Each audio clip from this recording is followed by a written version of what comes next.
Resumen capítulo 34 del libro Los Ungidos. Jeremías, el hombre que sintió la angustia de Dios. El profeta Jeremías había esperado que se produjese un despertar espiritual permanente con Josías. Él había sido llamado por Dios al cargo profético mientras todavía era joven. Miembro del sacerdocio levítico, había sido ordenado desde su nacimiento para ser profeta para las naciones.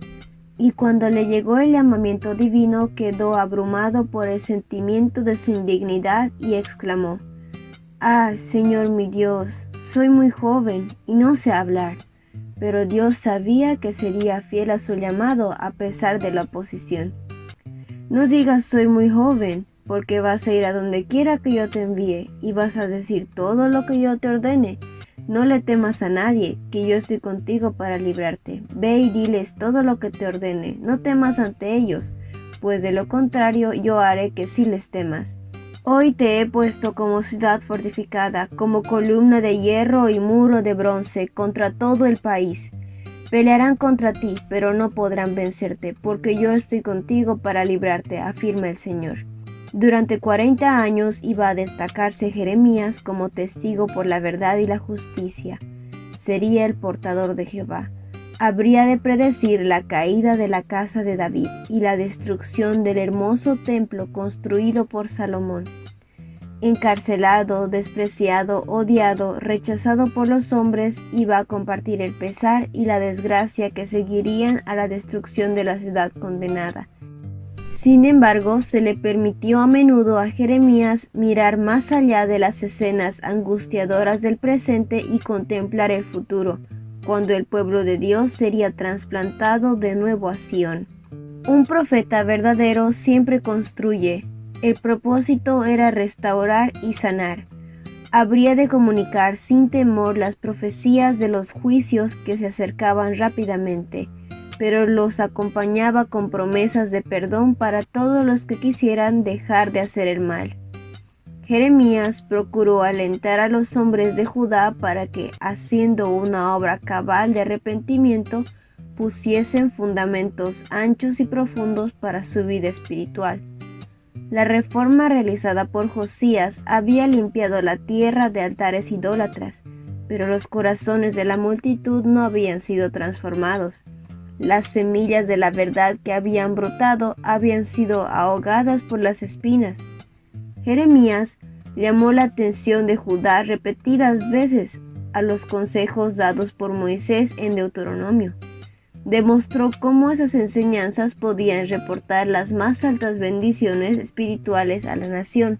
En una ocasión, el profeta se situó en una de las principales entradas de la ciudad y allí insistió en cuán importante era santificar el sábado, pero la gran mayoría del pueblo no escuchó el llamamiento al arrepentimiento y a la reforma. Desde el principio del reinado de Joacim, Jeremías había tenido poca esperanza de salvar a su tierra amada de la destrucción y al pueblo del cautiverio. Sin embargo, no se le permitió callar.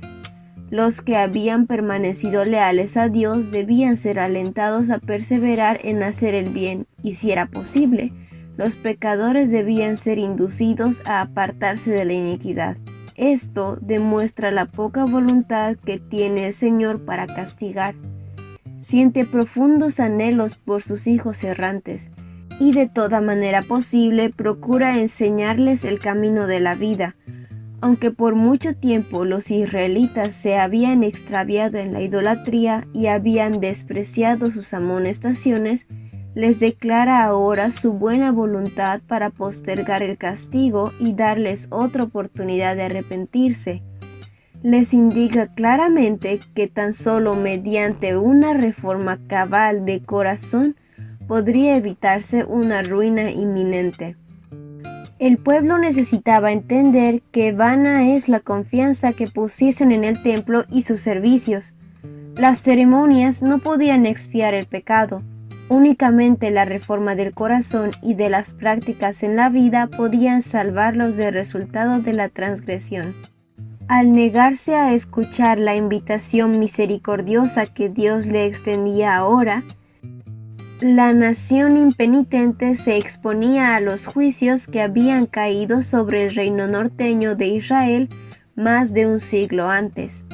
En tiempo de Jeremías, los habitantes de Judá creían que una observancia de los servicios en el templo los habría de preservar del justo castigo que merecían por su conducta impía.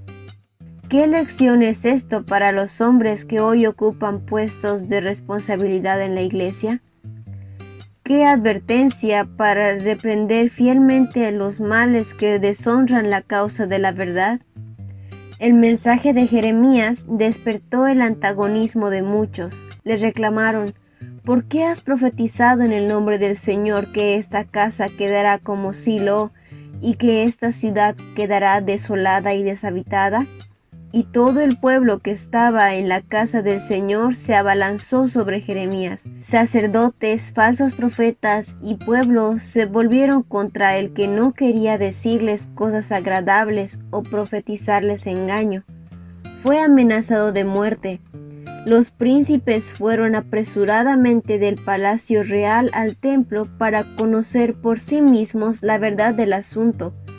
Allí los sacerdotes y los profetas dijeron a los jefes y a todo el pueblo: este hombre debe ser condenado a muerte, porque ha profetizado contra esta ciudad, tal como ustedes lo han escuchado con sus propios oídos.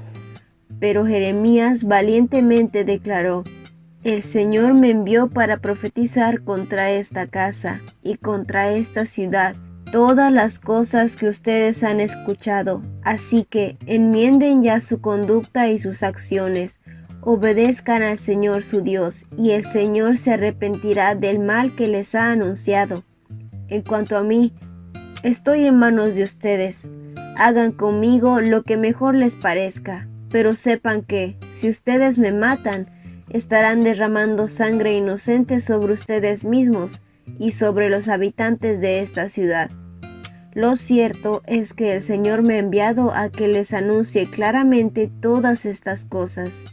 Si el profeta se hubiese dejado intimidar por los que tenía gran autoridad, habría perdido la vida, pero el valor con el que comunicó la solemne advertencia le granjeó el respeto del pueblo y dispuso a los príncipes de Israel en su favor. Razonaron con los sacerdotes y los falsos profetas.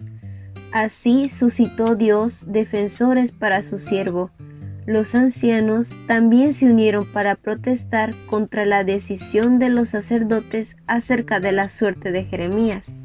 Por causa de la intercesión de esos hombres de influencia se salvó la vida del profeta, aunque muchos de los sacerdotes y los falsos profetas le habrían dado gustosamente la muerte, acusándolo de sedición.